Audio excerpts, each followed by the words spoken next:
Ny mety toetry ny andro any an-dranomasina ny alahady fa 4 volana febroary 2024 amendora maraina hatramin'ny alatsinainy fa 17 volana febroary 2024 amendora maraina.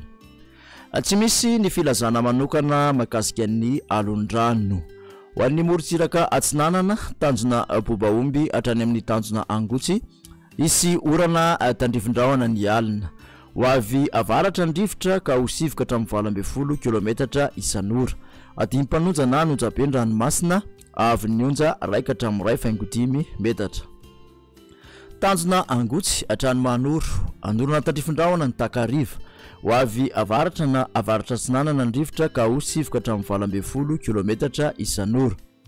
Adimpanonja na nonjabe ny ranomasina ny avy ny onja dia 1.5 metatra.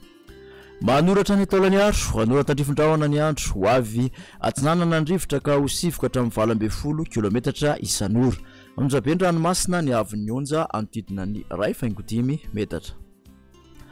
Taolany andro hatrany amin'ny tanjona vohimena, izy tandrifindrahona manakaiky ny taolany andro.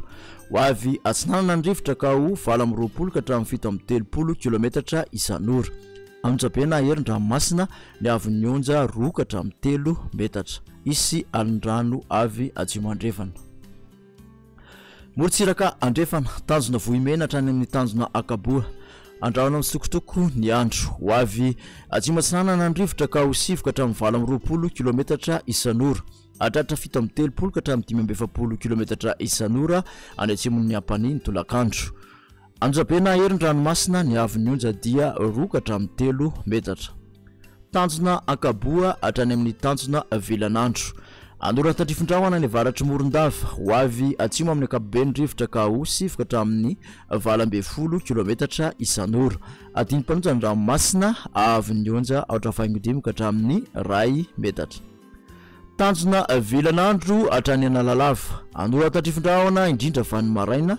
Ho avy andrefana ny rivotra ka ho sivoka hatramin'ny 20 kilometatra isan'ora. Ho tony ny ranomasina ny avy ny onja ho latsaky ny 4.5 metatra. Analalava hatrany amin'ny tanjona bobaomby. Anorana tandrifindrahona ny andro. Ho avy andrefana na atsimo andrefana ny fitsokon'ny rivotra ka ho sivoka hatramin'ny 20 kilometatra isan'ora. Ho tony ny ranomasina avy ny onja ho latsaky ny 4.5 metatra.